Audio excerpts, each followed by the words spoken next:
ব্যোমকেশের ঘরের সামনে দিয়ে যাওয়ার সময় একটা হুড়মুড় শব্দ শুনে ভেতরে ঢুকে প্রশ্ন করতে যাব, তার আগেই সামনে তাকিয়ে যা দেখলাম তাতে মনে মনে নিজেকে একটু তিরস্কার না করে আর পারলাম না।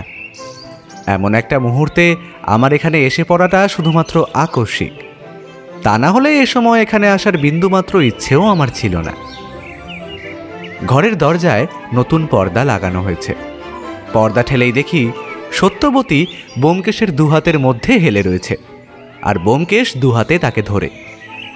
সত্যবতীর দুটো পা মাটিতে, বাকি শরীরটা ব্যোমকেশের হাতে। একটা চেয়ার উল্টে পড়ে রয়েছে মাটিতে, একদিকে একটা হাতুড়ি আর একটা পেরেক উল্টে রয়েছে।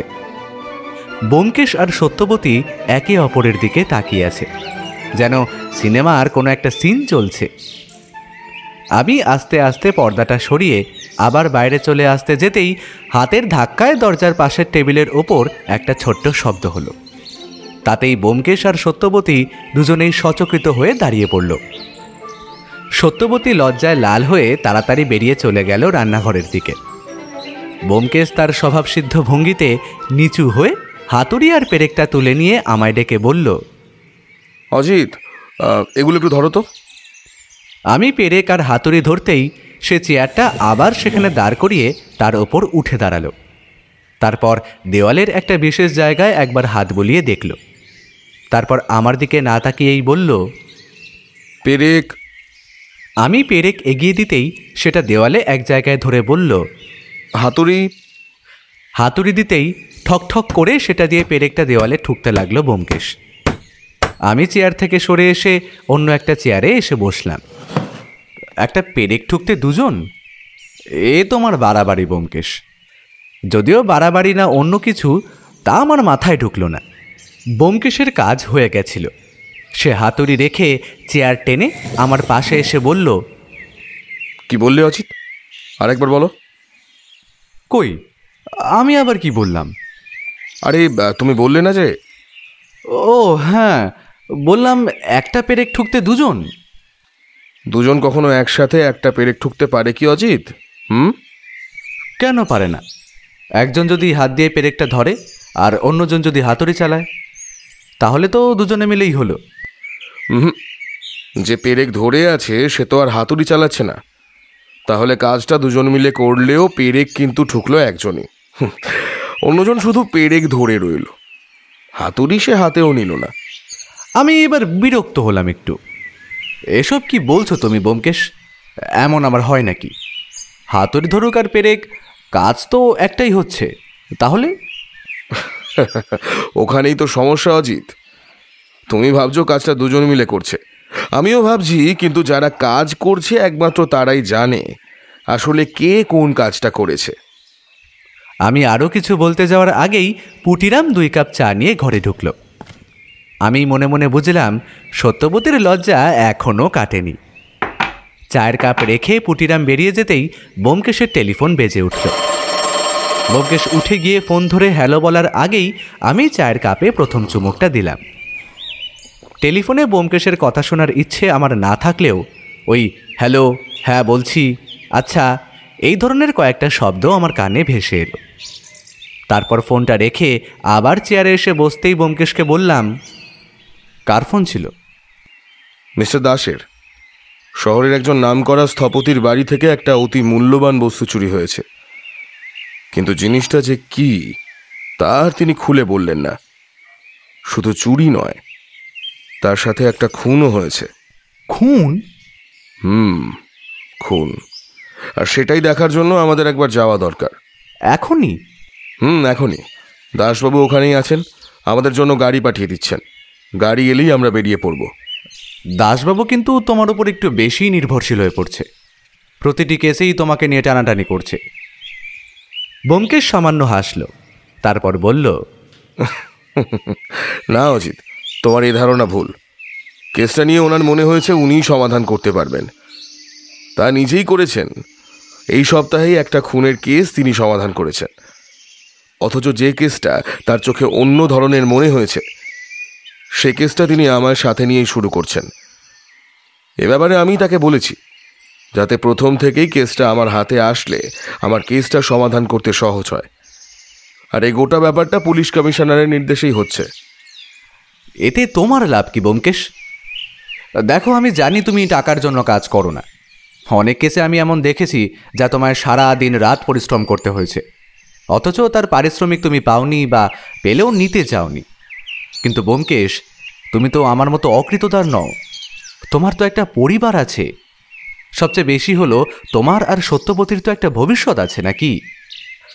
ব্যোমকেশ একটু চুপ করেই রইল, তারপর বলল, দেখো অজিত, আমি জানি তুমি আমার আর সত্যবতীর ভবিষ্যৎ নিয়ে ভাবো। বলতে বিন্দুমাত্র কার্পণ্য করতে চাই না যে তোমার মতো বন্ধু আমি খুব কমই পেয়েছি। আর তোমার মতন একজন সহকারী যে আমায় এই কাজে কতটা সাহস দেয় তা তোমায় বলে বোঝাতে পারবো না অজিত। ব্যোমকেশ চেয়ার ছেড়ে উঠে দাঁড়িয়ে আমার একদম মুখের কাছে চলে এলো। আমি চমকে উঠলাম। সে আমার কানের একদম কাছে মুখ এনে বলল, হ্যাঁ, গাড়ি এসে গেছে, চলো বেরোতে হবে। আমি অবাক হয়ে তার দিকে তাকিয়ে আছি দেখে ব্যোমকেশ এবার সশব্দে হা হা করে হেসে ঘর ছেড়ে বেরিয়ে গেল। দাসবাবু গাড়ি পাঠিয়ে দিয়েছিলেন।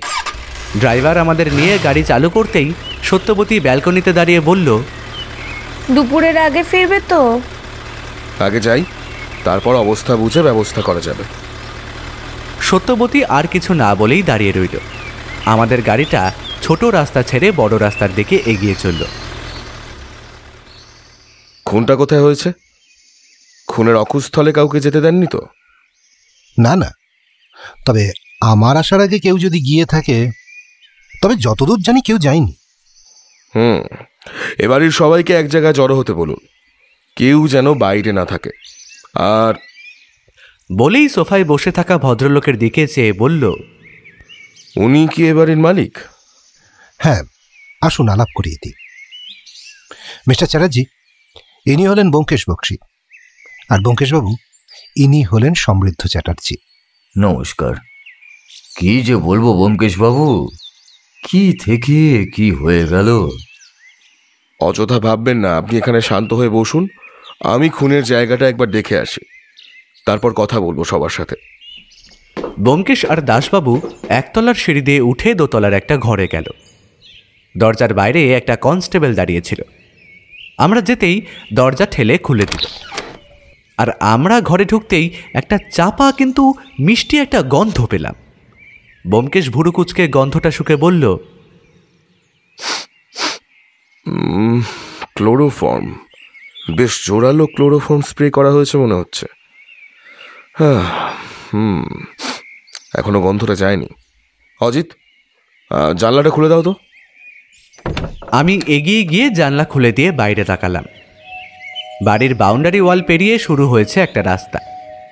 বাড়ির দেওয়ালটা একদম ঘরের গা ঘেঁষে। বাইরে রাস্তা দিয়ে দু একজন মানুষও হেঁটে যাচ্ছে।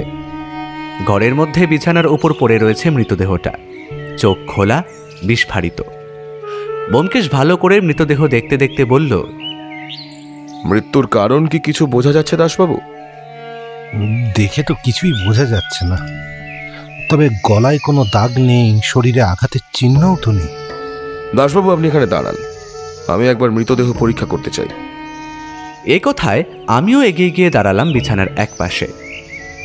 ঘরে একটা বিছানা, তার পাশে একটা ছোট টেবিলে জলের বোতল আর ফুলদানি, একটা বড় আলমারি, আয়না আর একটা পড়ার টেবিল। তার উপরে কিছু কাগজপত্র আর হাতে আঁকা কিছু নকশা রয়েছে।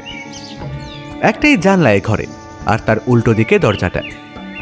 মৃতদেহের পরনে একটা সাদা রঙের ঢিলেঢালা পাঞ্জাবির মতো পোশাক, নিচে তেমনই সাদা রঙের প্যান্ট। ব্যোমকেশ ঝুঁকে ভালো করে দেখতে দেখতে বলল, দেখুন তো, এখানে জামার উপর একটা ফুটো রয়েছে না? দাসবাবু ঝুঁকে দেখতে আমি তার মাথার ওপর দিয়ে দেখলাম। হ্যাঁ, তাই তো, সাদা জামার বুকের কাছে ডান দিকে একটা ছোট্ট ফুটো। ব্যোমকেশ তাড়াতাড়ি জামাটা বুক পর্যন্ত তুলে দিতে দেখা গেল নিচে একটা সাদা রঙের গেঞ্জি, তাতেও একটা ছোট্ট ফুটো। আর এক ফুটোটা স্পষ্ট দেখা যায় কারণ তার চারিদিকে গোল করে রক্ত জমে রয়েছে। গেঞ্জিটা টেনে তুলতেই দেখা গেল বুকের ডান দিকে হৃদয়ের ঠিক মাঝখানে একটা ফুটো। ব্যোমকেশের মুখ উজ্জ্বল হলো। মনে হচ্ছে হৃদযন্ত্রে এই সূক্ষ্ম ছিদ্রের জন্যই মৃত্যুটা হয়েছে। মৃতদেহ পোস্টমর্টেম করলে তাহলেই বাকিটা জানা যাবে। তবে তার আগে ঘরটা একবার ভালো করে দেখা দরকার। ব্যোমকেশ ঘরটা এদিক ওদিক ঘুরে ঘুরে দেখতে লাগলো। আমি বিছানার কাছে দাঁড়িয়েই দাসবাবুকে প্রশ্ন করলাম, কি একটা চুরি হয়েছে বলছিলেন? আর এই মৃত ব্যক্তির নাম কি দাসবাবু? অতনু রায়। ইনি মিস্টার চ্যাটার্জির সাথে থাকতেন। মিস্টার চ্যাটার্জি বলেছেন তার বাড়ি থেকে একটা অত্যন্ত দামি জিনিস চুরি গেছে, কিন্তু সেটার ব্যাপারে বেশি আর কিছুই জানা যায়নি। চলুন দাসবাবু, মৃতদেহটা পোস্টমর্টমে নিয়ে যাওয়ার ব্যবস্থা করুন। আর চলুন সবার সাথে একবার কথা বলা যাক। দাসবাবু আমাদের আগে বেরিয়ে যেতেই ব্যোমকেশ আমার হাতে একটা কাগজ দিয়ে বলল, অজিত, এটা যত্ন করে রেখে দাও। আমি অবাক হয়ে বললাম, এটা আবার কি? এখন থাক, পরে দেখা যাবে। এখন ওটা পকেটে লুকিয়ে রাখো। দোতলার ঘর ছেড়ে আমরা যখন নিচে নেমে এলাম, তখন সোফায় মিস্টার চ্যাটার্জির পাশে একজন মহিলা, তার পাশে বছর 20-22-এর একটি কম বয়সী মেয়ে, আর পেছনে দাঁড়িয়ে রয়েছে 2 জন। ব্যোমকেশের কথায় বাড়ির সবাইকে এক জায়গায় করা হয়েছে। দাসবাবু একজন কনস্টেবলকে কি যেন বলতে সে বেরিয়ে গেল, যতদূর সম্ভব পোস্টমর্টেমের জন্য মৃতদেহ নিয়ে যাওয়ার ব্যবস্থা করতে। আমরা নেমে আসতেই মিস্টার চ্যাটার্জি বললেন, কিছু বুঝলেন ব্যোমকেশবাবু? ব্যোমকেশ সোফার একপাশে বসতে বসতে বলল, আচ্ছা, আপনারা ব্যাপারটা খুন বলেই কেন ভাবছেন? আত্মহত্যা বা হার্ট অ্যাটাকও তো হতে পারে। এই প্রশ্নের উত্তর দিল সেই কম বয়সী মেয়েটি। আত্মহত্যা নয়, উনি আত্মহত্যা করতেই পারেন না।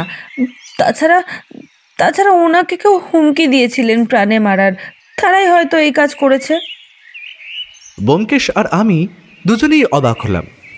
আর তার সাথে সাথেই মনে পড়ল, ব্যোমকেশ যে কাগজটা আমায় দিল সেটার সাথে হুমকির কোনো সম্পর্ক নেই তো। মেয়েটির দিকে তাকিয়ে ব্যোমকেশ বলল, আপনি কে?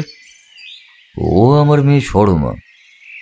আমায় আপনি বলবেন না ব্যোমকেশবাবু, আমি আপনার থেকে অনেক ছোট। তাই হোক, আপনার কেন এরকম মনে হচ্ছে? আর হুমকির ব্যাপারটা ঠিক কি? ওটা আমি ভালো বলতে পারবো ব্যোমকেশবাবু। আসলে আমি পেশায় একজন স্থপতি। একসময় সরকারি তরফে কাজ করেছি, তারপর সে কাজ ছেড়ে এখন নিজের মতো ব্যক্তিগতভাবেই কাজ করে থাকি। যাকে আপনারা দোতলায় মৃত দেখলেন, সে আমার এক বন্ধুর ছেলে। সে এখানে আমার কাছেই থেকেই আমার সাথে কাজকর্ম করতো আর দেখাশোনাও করতো। একটা বহুতল বাড়ির কাজ আমি নিয়েছিলাম, গোটা ব্যাপারটা অতনুই দেখাশোনা করতো। সেই ব্যাপারে স্থানীয় একজন বলতে পারেন গুন্ডা বদমাশের ধরনের লোকের সাথে একবার একটা কথা কাটাকাটিও হয়, আর তার জেরেই একটা ধমকি আসে। তবে আমার মনে হয় না তারা এতটা ঝুঁকি নেবে। না বাবা, হুমকি চিঠি এসেছিল একটা অতনুদার কাছে, অতনুদা আমায় বলেছিল। আচ্ছা, ব্যাপারটা কি ঘটেছিল? প্রথম কে দেখেন মৃতদেহ? রামু দেখেছে। রামু সকালে প্রতিদিন চা দিয়ে আসতো অতনুর ঘরে। দরজা খুলে দেখে বিছানায় শুয়ে আছে, 2 চোখ খোলা আর বিস্ফারিত ভাবে। ঘরে কেমন একটা যেন গন্ধ ছাড়ছিল। ক্লোরোফর্ম স্প্রে করা হয়েছিল বলে মনে হয়। ঘরের দরজা? দরজা ভেজানোই ছিল, তবে সবসময় তেমন থাকে না। দরজা ভিতর থেকে বন্ধই থাকে। বাড়ির দারোয়ান কাউকে ভিতরে আসতে দেখেছে রাতে, বা বাইরে যেতে? সে কাউকেই দেখেনি ভেতরে বা বাইরে যেতে। ব্যোমকেশবাবু, আমি আপনাকে বলছি, এটা খুন, আত্মহত্যা নয়। কেউ অতনুদাকে খুন করেছে ব্যোমকেশবাবু। এই কথায় কি যেন একটা ছিল। আমি সোজা তাকালাম সরমার দিকে। তার মুখের গড়ন খুব সুন্দর সেটা বলা চলে না, তবে একটা আকর্ষণ আছে তার মুখের গড়নে। মাথার চুল দুদিকে বেনি করে বাঁধা, সামান্য শ্যামলা, চাপা নাক, গোলগাল মুখ, আর সব থেকে বেশি আকর্ষণ তার চোখে। সেই 2 চোখ এখন জ্বলছে। সে চোখে প্রতিহিংসা ছাড়াও আরও কি যেন একটা আছে। কষ্ট কি? আমার তো সহজে এমন মনে হয় না। আচ্ছা, ব্যোমকেশ কি তাই ভাবছে যা আমি ভাবছি? অতনু এখানে কতদিন ধরে আছে? তা প্রায় 4 বছর। তাকে আপনার সহকারী বলাই যেতে পারে, তাই না? তা পারেন, কিন্তু এই যেটা হয়ে গেল, আমার কাজে যে কত সমস্যা হলো আপনাকে তা বলে বোঝাতে পারবো না। অতনু আমার কাজে সবটাই দেখতো, এখন যে সেগুলোতে কত সমস্যা। অতনু আপনার এখানে থাকতো কেন? তার নিজের বাড়ি কোথায়? আর তার পরিবার? অতনুর বাবা আমার সাথেই কাজ করতো, মা ছোটবেলাতেই মারা যায়। অতনুর বাবার হঠাৎ একটা স্ট্রোক হওয়া মাত্রই একদিনের মধ্যে সেও গত হলো। তারপর অতনুর বাকি পড়ার কাজের সাহায্য হবে ভেবে আমি ওকে এখানে এনে রাখি। ওর বাবাকে মৃত্যুর সময় আমি কথা দিয়েছিলাম যে ওকে আমিই দেখব। মিস্টার চ্যাটার্জি বেশ শক্ত মানুষ, তার কথায় কোনো অসঙ্গতি নেই, অথচ স্পষ্ট বোঝা যাচ্ছে ব্যাপারটায় তিনি ভেতরে ভেতরে ভেঙে পড়েছেন। সোফায় বসে উবু হয়ে হাত দুটো মুখের সামনে রেখে বসে রয়েছেন। মিস্টার দাস মৃতদেহ পোস্টমর্টেমে পাঠিয়ে দিয়ে আমাদের পাশে এসে বসলেন। এর মধ্যেই মিস্টার চ্যাটার্জির নির্দেশে একজন চা নিয়ে এসেছে। আমরা চায়ের কাপ তুলে নিলেও সরমা কিন্তু চা নিল না। সে বারবার উপরের ঘরের দিকে তাকাতে লাগলো। আপনার কি মনে হয় মিস্টার চ্যাটার্জি, কি হয়েছে? খুন অথবা আত্মহত্যা কি হয়েছে তা বোঝা যাচ্ছে না, তবে আত্মহত্যা করার মতন কোনো কারণ অতনুর ছিল না। আর একটা কথা মিস্টার চ্যাটার্জি, আপনার ঘর থেকে কি একটা চুরি হয়েছে বলছিলেন? হ্যাঁ, একটা সোনার বুদ্ধ মূর্তি, আমাদের পূর্বপুরুষের সংগ্রহ করা একটা অবলোকিতেশ্বর বুদ্ধ মূর্তি। ঠাকুরদার কাছে শুনেছি মূর্তিটা নাকি খোদ পাল বংশের শোভাবর্ধন করত। আমার কোনো এক পূর্বপুরুষের কাজে প্রসন্ন হয়ে কোনো এক পাল নৃপতি মূর্তিটি তাকে উপহার হিসেবে দেন। বহু বছর ধরে সে মূর্তিটা আমাদের বাড়িতেই ছিল। আজ সকালে যখন অতনুর ব্যাপার নিয়ে আমরা চিন্তিত, তখনই খেয়াল হয় যে মূর্তিটা নেই। কোথায় ছিল সেটা? মূর্তিটা ছিল অতনুর ঘরের আলমারিতে। পুলিশকে ফোন করার পর আমার মনে হয় বাইরের থেকে কেউ এসে এটা ঘটায়নি তো। তখন খুঁজতে গিয়ে দেখি মূর্তিটা নেই। ব্যোমকেশ কি যেন ভাবল, চায়ের কাপ মুখের কাছে তুলে আবার নামিয়ে নিয়ে বলল, মূর্তিটা যে ওখানে আছে তা কে কে জানতো? সবাই জানতো। আমার বাড়িতে কাজের জন্য যে দুজন আছে তারাও বেশ পুরনো। অতনুর আগে থেকেই ওরা এ বাড়িতে আসে আর কি, বেশ বিশ্বাসী। ব্যোমকেশ একবার চোখ তুলে দুজনকে দেখল। যে আমাদের চা দিয়ে গেল সে রান্নার কাজ করে, বাকি আরেকজন হয়তো বাড়ির অন্যান্য কাজ করে। বাড়ির সদর দরজা কি রাত্রে খোলা থাকে? না। তাহলে বাইরে থেকে যদি কেউ আসে, সে এলো কি করে? এতক্ষণ ধরে চুপ করে থাকা মিস্টার চ্যাটার্জির স্ত্রী এবার কথা বললেন। আমি আগেই বলেছিলাম যে ওই ছেলেকে বাড়িতে রেখো না। এখন হলো তো। তুমি চুপ করো না, ওসব এখন থাক না। মিস্টার চ্যাটার্জি, ওনাকে বলতে দিন। আপনি বলুন মিসেস চ্যাটার্জি। মিসেস চ্যাটার্জি এমন সরাসরি কথায় কেমন যেন ইতস্তত করলেন, তারপর বললেন, এমনিতে সব ঠিকই ছিল, তবে অতনুর একটু মাথা গরম সব কিছুতে। ওর জন্যই তো ওই গুন্ডা বদমাইশের সাথে ওনার ঝামেলাটা হলো। আরে কিছু টাকা যদি ওদের দিতেই হয় তা দিয়ে দিলেই তো মিটে যেত। ওর সবেতেই বাড়াবাড়ি। সরমা আবার প্রতিবাদ করে উঠল, কেন দেবে? আর অকারণ কাউকে টাকা দিতে যাবেই বা কেন?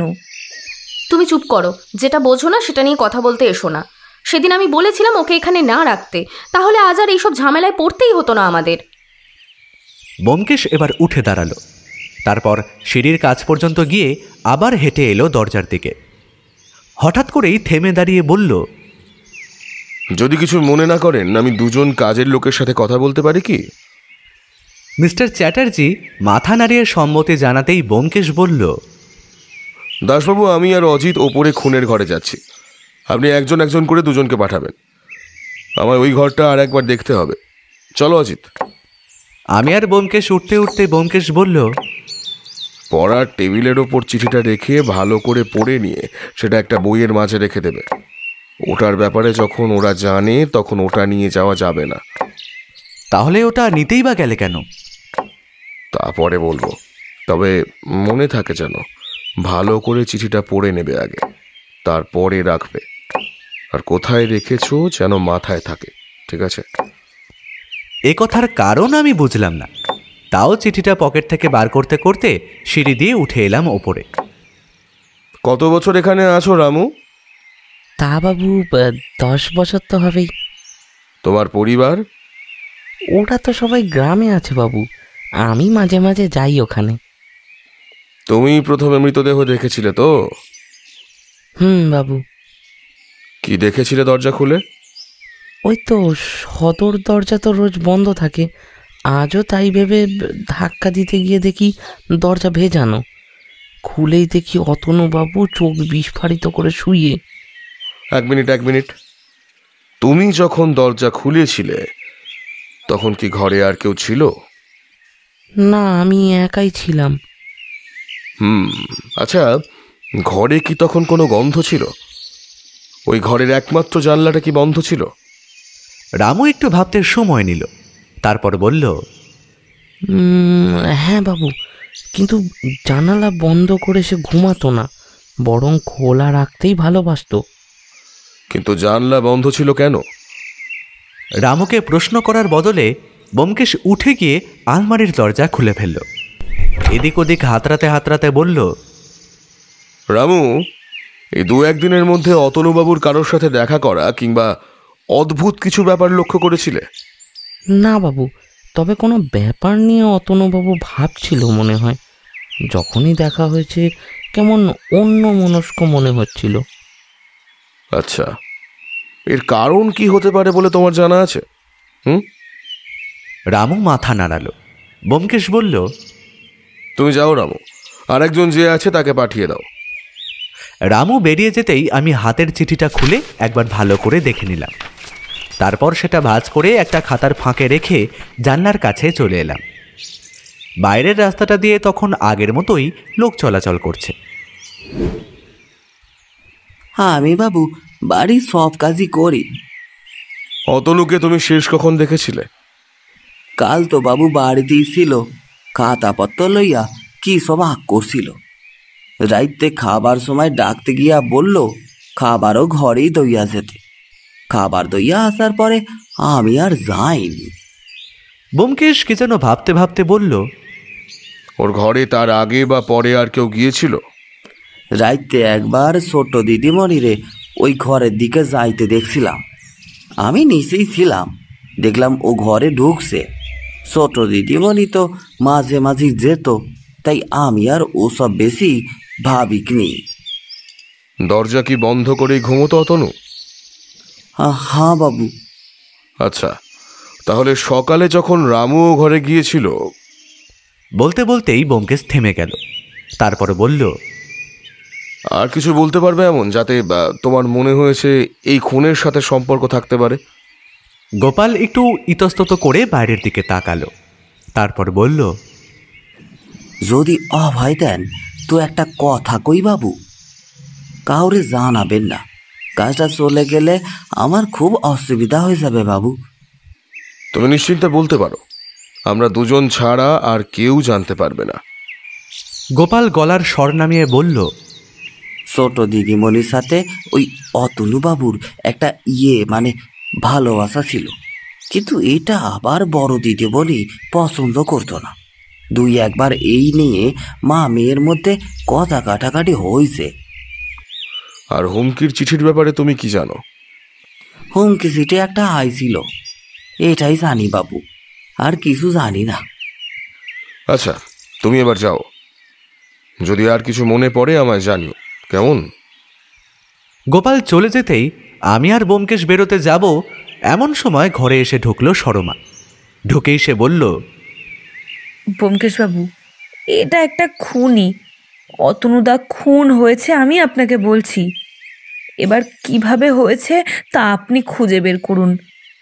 আপনি এই কেসে কতটা পারিশ্রমিক পাবেন আমি জানি না, তবে সত্যি খুনিকে ধরতে পারলে আপনাকে আমি অন্তত নিরাশ করব না। দেখো সরমা, কেসটা আমি পুলিশের হয়ে দেখছি, তাই ব্যক্তিগতভাবে কোনো পারিশ্রমিক আমি নিতে পারবো না, আর নেহাত টাকার জন্য আমি কেস নিই না। ব্যোমকেশের কথায় স্পষ্ট একটা শক্ত ভাব ছিল, তাই সরমা বলল, আপনাকে যদি আমি আঘাত করে থাকি তাহলে আমি দুঃখিত। আসলে আসলে আমি স্পষ্ট বুঝলাম সরমা আর নিজেকে শক্ত করে ধরে রাখতে পারছে না, এক্ষুনি হয়তো ভেঙে পড়বে। ব্যোমকেশ বেশ শান্ত সুরে বলল, সরমা, তোমার মতো শক্ত মেয়ে আমি খুব কম দেখেছি। তোমার যে ক্ষত হয়েছে তা অপূরণীয়। তবে আমি তোমায় কথা দিচ্ছি, এই কেসের আমি শেষ না দেখে ছাড়ব না। আর আসল যে খুনি সে শাস্তি পাবেই। সরমা চোখ তুলে তাকালো ব্যোমকেশের দিকে। তার শান্ত মুখ এখন শক্ত হয়ে উঠেছে। সে বলল, আমি কি আপনাকে বিশ্বাস করে কিছু বলতে পারি? ব্যোমকেশ তার চোখের দিকে তাকিয়ে বলল, এছাড়া কি তোমার কাছে আর অন্য কোনো রাস্তা আছে? বাড়ি ফিরে চেয়ারে গা এলিয়ে দিলাম। ব্যোমকেশ গেল স্নান ঘরে। সে ফিরে আসতেই আমিও ঢুকলাম। গায়ে জল পড়তেই বেশ আরাম লাগলো। চোখ বুজে সেটা উপভোগ করতে করতেই সরমার কথাটা আমার মনে পড়ল। ব্যোমকেশ ভুল কিছু বলেনি, তার মতো শক্ত মেয়ে খুব কমই আছে। খাওয়া দাওয়ার পর ব্যোমকেশ আগের মতোই কোথায় যেন বেরিয়ে গেল। বলে গেল যে ফিরতে নাকি দেরি হবে। আমি যেন কেসটা নিয়ে মনে মনে একটা ধারণা করে রাখি। সে ফিরে এসে আমায় কটা প্রশ্ন করবে, যেগুলো খুবই গুরুত্বপূর্ণ। আর আমার মনেও যদি কোনো প্রশ্ন থাকে তাহলে তাও যেন আমি গুছিয়ে রাখি। আমার মনে একটাই প্রশ্ন ছিল, খুনের মোটিভটা কি? ব্যোমকেশ বলে প্রত্যেক খুনের পিছনে একটা মোটিভ থাকে। হতে পারে তা আমাদের চোখে অতি সামান্য, কিন্তু খুনির চোখে তা নয়। একটা সামান্য মোটিভের জন্য যে একটা খুন করতে পারে তা তো বড় হবেই, যদি না সে খুনি মানসিকভাবে অপ্রকৃতস্থ হয়। আমি ওই মোটিভটাই খুঁজছিলাম। মিস্টার চ্যাটার্জির মেয়ে সরমার সাথে অতনুর একটা সম্পর্ক ছিল, যেটা জয়দেবী ভালো চোখে দেখতেন না। অথচ ব্যবসার কাজে সাহায্য করার জন্য মিস্টার চ্যাটার্জি এই ব্যাপারটাকে খুব একটা প্রশ্রয় কিংবা খারাপ, দুইয়ের মধ্যে একটাও ভাবেননি। রাত্রে অতনু দরজা বন্ধ করেই ঘুমোতো, অথচ সেদিন সে দরজা খোলা রেখেছিল কেন? আর তার চেয়েও বড় খটকা, ঘরে ক্লোরোফর্মের গন্ধ কেন? এসব নিয়ে ভাবতে ভাবতেই চোখ লেগে এসেছিল। যখন ঘুম ভাঙল তখন বিকেল গড়িয়ে গেছে। আমি আমার ঘর থেকে বেরিয়ে ব্যোমকেশের ঘরের দিকে যাচ্ছি, এমন সময় তার ঘর থেকে ফোনটা বেজে উঠল। আমি একবার উকি মেরে দেখলাম ঘরে কেউ নেই। আমি এগিয়ে গিয়ে ফোনটা ধরে হ্যালো বললাম। অপর প্রান্ত থেকে কথার বদলে খসখস শব্দ এলো প্রথমে, তারপর কাঁটা কাটা গলায় ভেসে এলো সাবধান বাণী। ব্যোমকেশ বক্সি, সাবধান, আমাদের পিছনে লাগতে আসবেন না। নিচের চরকায় তেল দিন, তাহলেই ভালো হবে। আমি কিছু বলার আগেই ফোনটা কেটে গেল। যদিও আমি কিছু বলতে পারতাম কি না তাই জানি না, কিন্তু আমার মাথায় আবার নতুন চিন্তা এলো। ব্যোমকেশ যে এই কেসের পিছনে রয়েছে এরা তা জানলো কি করে? তাহলে কি হুমকির চিঠির কথাটাই সত্যি?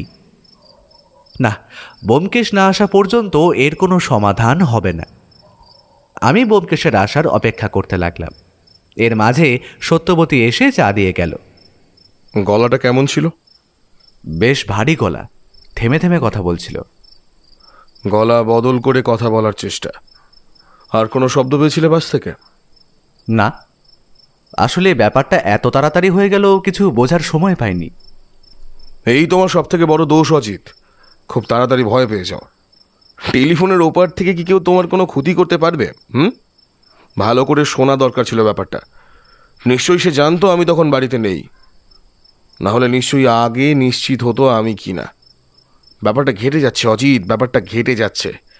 একটা আশার আলো দেখতে পেয়েছিলাম, কিন্তু এবার যেন আরো জটিল হয়ে যাচ্ছে ব্যাপারটা। তুমি বেরিয়েছিলে কোথায়? ব্যোমকেশ চেয়ারে হেলান দিয়ে শরীরটা ছেড়ে নিয়ে বলল, মিস্টার চ্যাটার্জির কাজের জায়গায়। সেখানে গিয়ে আশেপাশের লোকেদের সাথে কথা বললাম। আর সেই যে গুন্ডা বদমায়েশের কথা মিস্টার চ্যাটার্জি আর তার স্ত্রী বলেছিলেন, তার সাথেও কথা বলতে হলো। ধুরন্ধর জিনিস, বুঝলে, একটা কথাও বার করা গেল না। তবে এরা এই লাইনে বেশ পাকা খেলোয়াড়। এত কাঁচা কাজ করে না, শুধু শুধু একটা খুন করে সমস্যায় পড়বে না। এরা পুলিশকে এড়িয়ে চলতেই ভালোবাসে। তাছাড়া ও বাড়িতে যদি কেউ বাইরের লোক আসে তাহলে তো দারোয়ান কিংবা অন্য কেউ দেখতেই পেত। অতগুলো মানুষের চোখের সামনে থেকে কেউ খুন করে চলে যাবে তা তো সহজ নয়। ওখানেই তো খটকা অজিত, ওখানেই খটকা। একটা স্ট্রং মোটিভ ছাড়া একজনকে কেউ খুন করতে যাবেই বা কেন? তবে একটা সামান্য আলো আমার চোখে পড়েছে অজিত। এখন দাসবাবু যদি খবরটা জোগাড় করতে পারে তার উপরেই পুরোপুরি নির্ভর করছে। একটা ব্যাপার আমি কিছুতেই বুঝতে পারছি না ব্যোমকেশ। অতনু যদি দরজা বন্ধ করেই ঘুমোয়, তাহলে সেদিন রাতে সে দরজা খুলে শুয়েছিল কেন? ভুল ভাবছ অজিত, ভুল। দরজা বন্ধ করে সে শোয়নি, বরং বাইরে থেকে কেউ ডাকায় হয়তো সে দরজা খুলে দিয়েছিল। ব্যোমকেশ, গোপাল কিন্তু একমাত্র সরমাকেই ওপরের ঘরে যেতে দেখেছিল। ধরে নেওয়া যাক চ্যাটার্জি বাড়ির 5 জনের মধ্যেই একজন খুনি, কিন্তু তাহলে ওই সোনার বুদ্ধ মূর্তিটা চুরি গেল কি করে? সেটার ব্যাখ্যা তোমার কাছে আছে? আমি মাথা নাড়ালাম। এই প্রশ্নের উত্তর আমার কাছে নেই, বরং আমি আরেকটা প্রশ্ন করলাম। আর সেই ক্লোরোফর্মের ব্যাপারটা, যদি খুনিকে অতনু দরজা খুলেই ভেতরে যেতে দেয়, তাহলে তার ক্লোরোফর্ম স্প্রে করার কি কোনো দরকার ছিল? সবই ঠিক আছে অজিত, কিন্তু আসল সমস্যা হলো সেই মোটিভ। শক্ত একটা মোটিভ আমি কিছুতেই দেখতে পাচ্ছি না। আমাদের আরেকটু অপেক্ষা করতে হবে, আর পোস্টমর্টেম রিপোর্টটা না আসা পর্যন্ত ভাবার মতো কিছু নেই। রিপোর্ট আসবে কখন? আজ রাতেই অথবা কাল সকালে।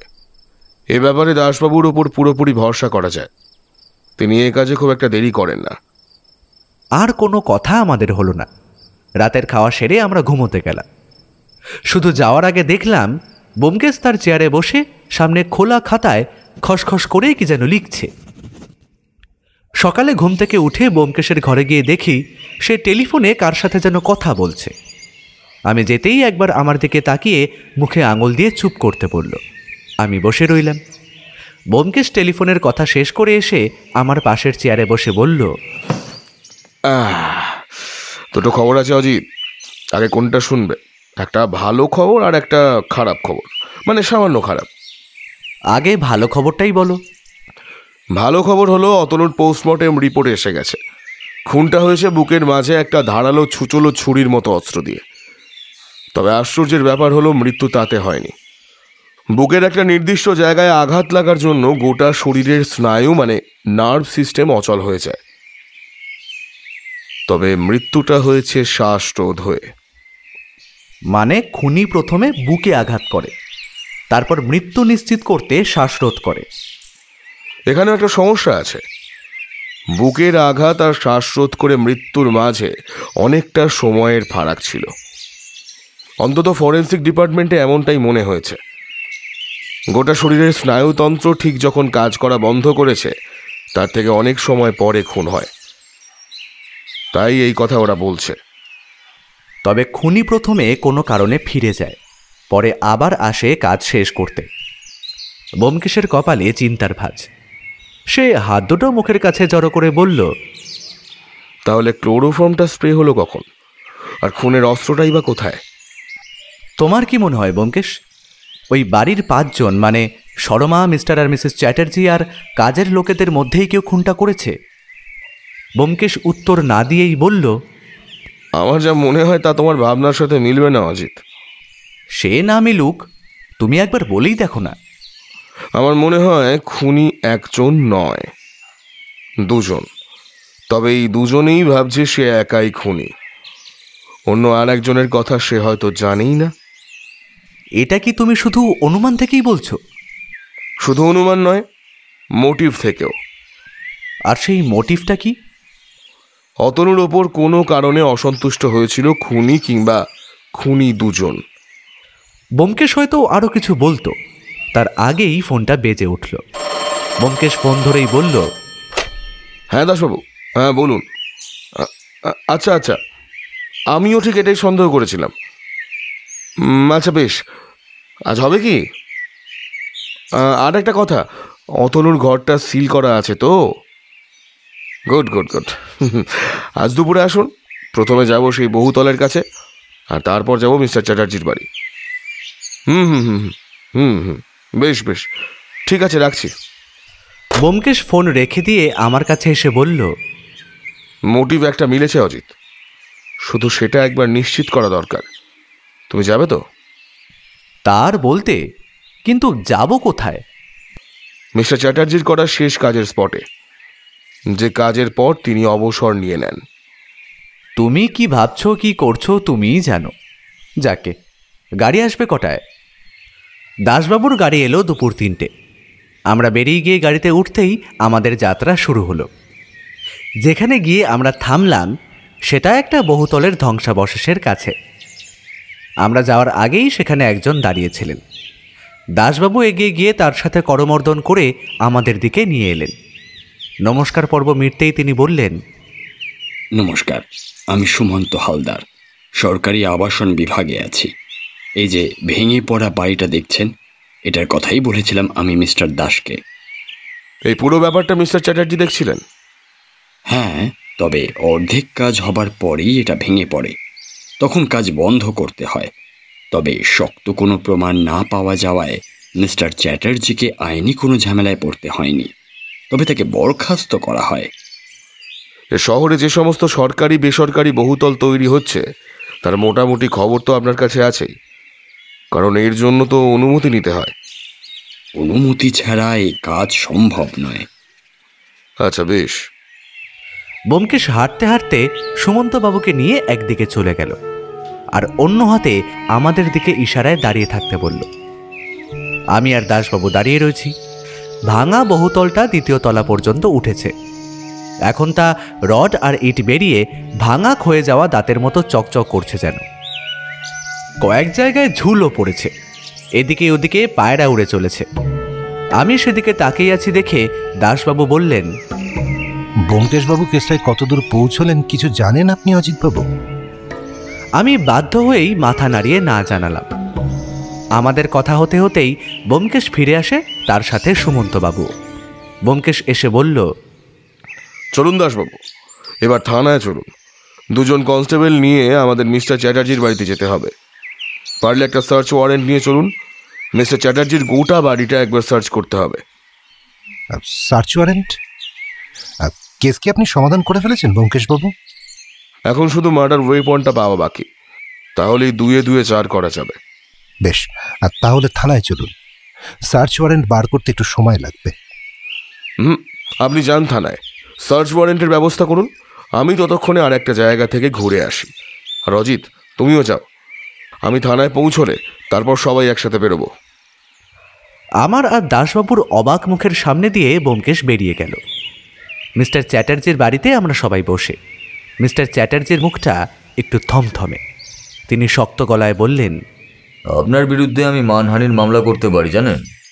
কোনো প্রমাণ ছাড়া আপনি এ বাড়ি সার্চ করতে পারেন না। আপনি সব পারেন মিস্টার চ্যাটার্জি, কিন্তু আমাদের কাছে সার্চ ওয়ারেন্ট আছে, তাই আইনত আমরা এ বাড়ি সার্চ করতেই পারি। আর আমার মনে হয় সরমাও চায় অতনুর খুনের শাস্তি হোক, সে যেই হোক না কেন। তাই তো সরমা?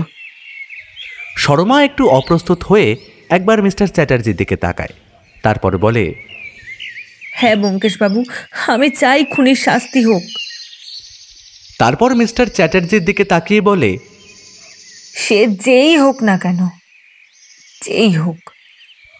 বাকি কথাটা আর উচ্চারণ করে না সরমা।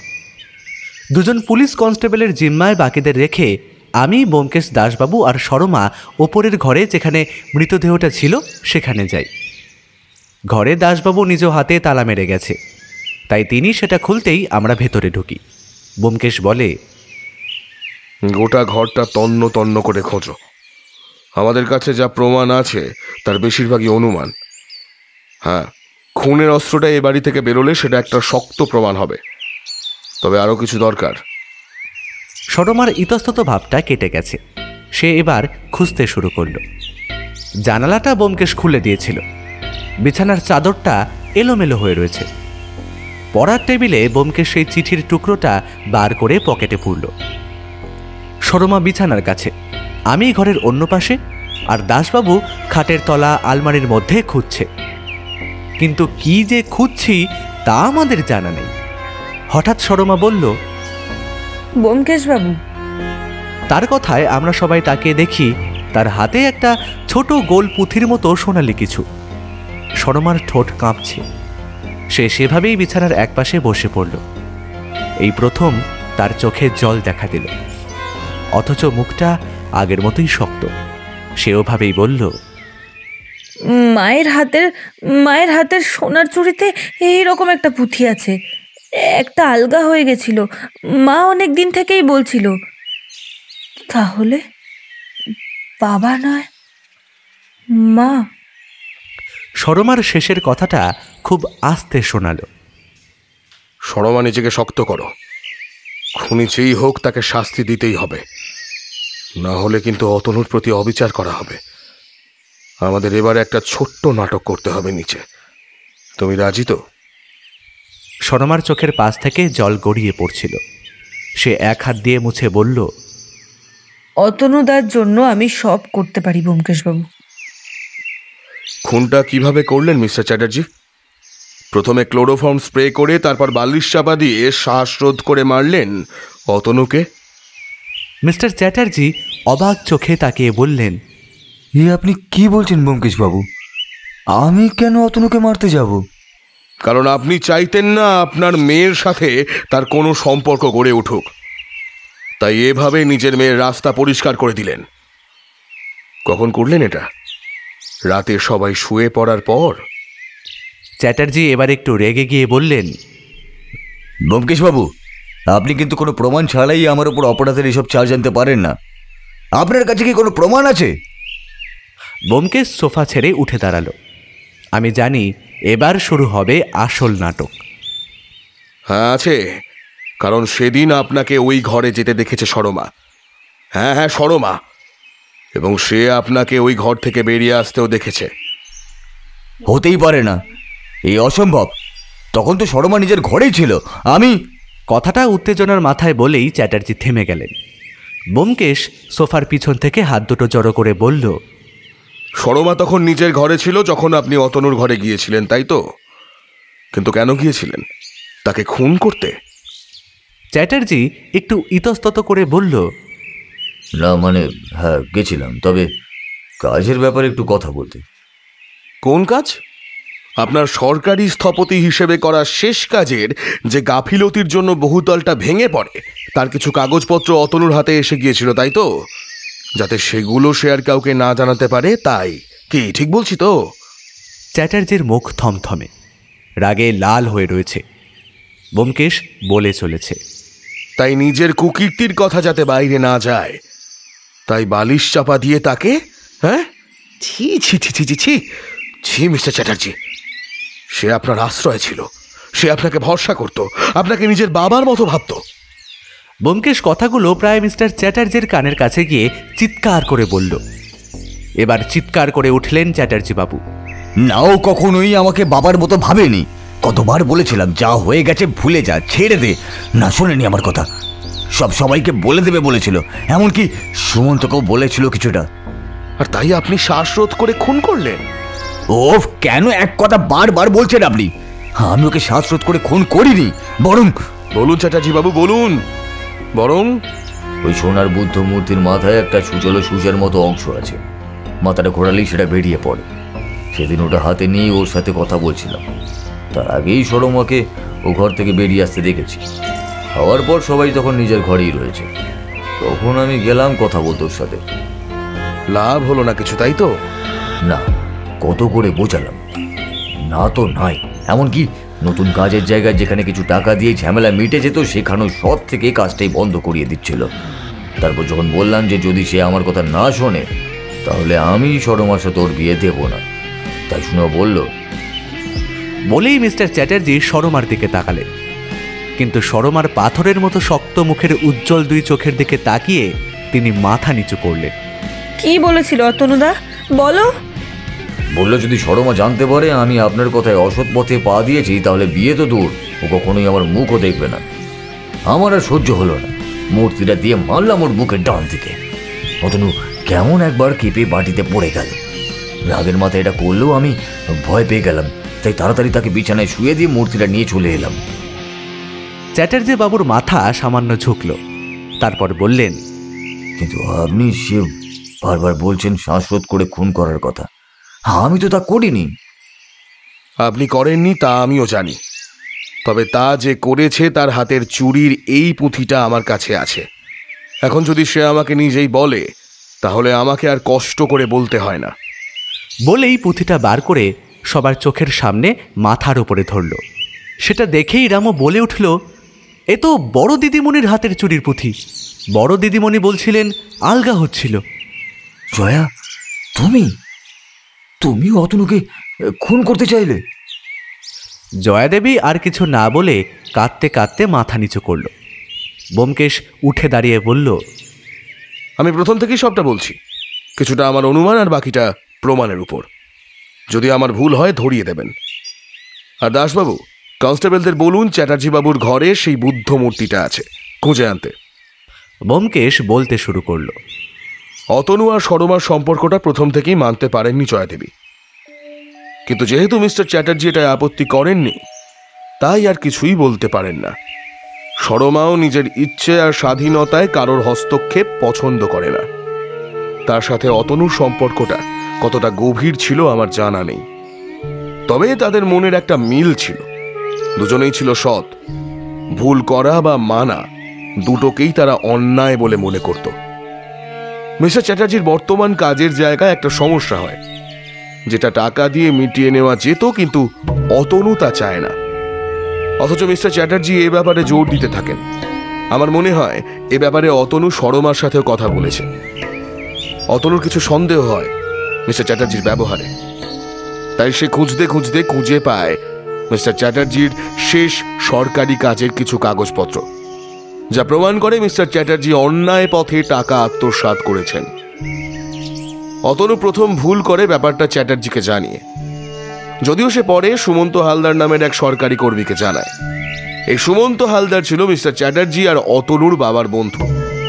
অতনু ভেবেছিল মিস্টার চ্যাটার্জিকে বুঝিয়ে বলে নিজের ভুলের প্রায়শ্চিত্ত করাবে, তাই সে সময় নিচ্ছিল, আর সেটাও তার কাল হলো। সেদিন রাতের ঘটনা তো মিস্টার চ্যাটার্জি নিজেই বললেন। এরপর মূর্তিটা লুকিয়ে রাখেন যাতে সবাই ভাবে সেটা চুরি গেছে, আর আততায়ী বাইরের কেউ। আর দ্বিতীয় কারণ, ওটাই মার্ডার ওয়েপন। এদিকে মিস্টার চ্যাটার্জি আর অতনুর কথা শুনে ফেলেন জয়াদেবী। ক্লোরোফর্ম তিনি কোথায় পেয়েছিলেন জানি না, তবে তার পরিকল্পনা ছিল অতনুর সাথে কথা বলে বা তাকে ডেকে ক্লোরোফর্ম শুকিয়ে অজ্ঞান করে মারা। কিন্তু দরজা খোলা দেখে তিনি অবাক হয়ে ঢুকে যান।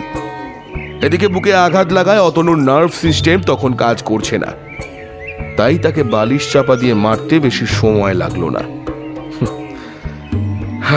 কোনোভাবে তখন ক্লোরোফর্ম শিশি মাটিতে পড়ে যায় আর ভেঙে ছড়িয়ে যায়।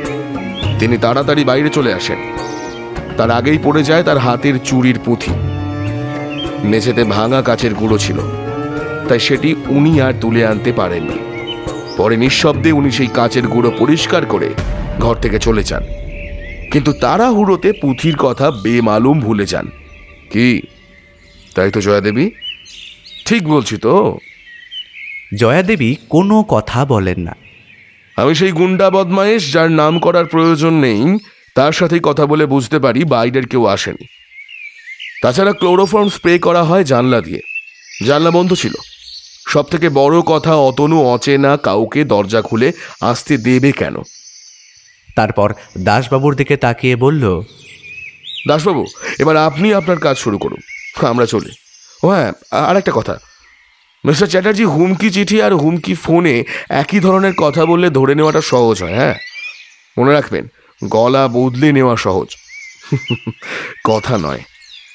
আমরা বেরিয়ে আসছি, এমন সময় সরমা এসে বলল, ব্যোমকেশবাবু, আপনাকে যে আমি কি বলে ধন্যবাদ দেব। কিচ্ছু দিতে হবে না সরমা। জীবনে যাই হও না কেন সৎ থাকবে। মনে রাখবে, অন্যায় যে করে আর অন্যায় যে সয়, দুজনেই সমান দোষী। সরমা এই অবস্থার মধ্যেও কাষ্ঠ হাসি হাসল। আমরা বেরিয়ে এলাম। গাড়িতে ওঠার আগে ব্যোমকেশকে বললাম, তুমি কখন বুঝলে যে খুনি ওরা দুজন? সন্দেহ তো প্রথম থেকেই ছিল, তবে বুঝলাম ওই হুমকি ফোনের পর। হুমকি চিঠির লেখা আর তোমায় বলা কথাগুলো এক। তারপর বাকিটা অনুমান আর প্রমাণ। যাই হোক, এরপর দেখতে দেখতে প্রায় 2 সপ্তাহ কেটে গেল। একদিন দেখি ব্যোমকেশ একটা সুটকেসে নিজের জামা কাপড় গোছাচ্ছে। কি ব্যাপার জিজ্ঞেস করতেই ব্যোমকেশ হেয়ালি করে উত্তর দিল, দার্জিলিং যাওয়ার জন্য জিনিসপত্র গোছাচ্ছে নাকি, পাহাড় নাকি তাকে ডাক দিয়েছে। ব্যোমকেশের এই ধরনের কথাবার্তার অর্থ আমি বিলক্ষণ বুঝি। একটু চেপে ধরতেই আসল কথাটা বেরিয়ে পড়ল। দার্জিলিংয়ের বিরাট চা বাগানের মালিকের তরফ থেকে ব্যোমকেশের নাকি ডাক পড়েছে একটা কেসের ব্যাপারে। কেসটা নাকি ভারী অদ্ভুত। যিনি ব্যোমকেশকে আমন্ত্রণ জানিয়েছেন তাদের পরিবারেই নাকি এক অতি মূল্যবান সম্পদ বহুকাল ধরেই রক্ষিত হয়ে আসছে, কিন্তু সেই অতি মূল্যবান সম্পদটি কোথায় আছে তা কেউ জানে না। সেই পরিবারের পূজিত দেবতা চক্রেশ্বর নাকি সেই মহামূল্যবান সম্পদ স্বয়ং রক্ষা করছেন। এখন ব্যোমকেশের উপর ভার পড়েছে সেটি খুঁজে বের করার। সেই জন্যেই সহসা এই পাহাড় ভ্রমণ। আমি অবশ্য এত অবধি শুনে আর লোভ সামলাতে পারলাম না। ব্যোমকেশের কাছে এই যাত্রায় তার সঙ্গী হওয়ার মনোবাসনা প্রকাশ করেই ফেললাম। ব্যোমকেশ বলল সে আগে থেকেই নাকি জানতো আমি বায়না ধরব, তাই আমার কথা আগে ভাগেই বলে রেখেছে। অতঃপর বিলম্ব না করে যাওয়ার তোড়জোড় শুরু করতে লাগলাম। আপাতত সেই কাজেই আমি লেগে পড়েছি। আগামীকাল ব্যোমকেশের সঙ্গে দার্জিলিং যাত্রা। কি জানে কি লেখা আছে কপালে। তবে কেন জানি না আমার মন বলছে ব্যোমকেশ আমায় এই কেসের ব্যাপারে অনেক কিছুই খোলসা করে বলেনি। দার্জিলিংয়ের এই অভিযানে খুবই ভয়ঙ্কর কিছুর সম্মুখীন আমাদের হতে হবে। আর এই মহামূল্যবান সম্পদটি বা কি যার কথা সেই লোকটি বলছেন? ব্যোমকেশ কেন খোলসা করে কিছু বলল না আমায়? ব্যোমকেশ কি আদৌ পারবে সেই মহামূল্যবান সম্পদটা উদ্ধার করতে? আপাতত অনেকগুলো প্রশ্ন মনের মধ্যে ঘুরপাক খাচ্ছে। দেখা যাক কি হয়। আপাতত আমরা দার্জিলিংয়ে আসছি।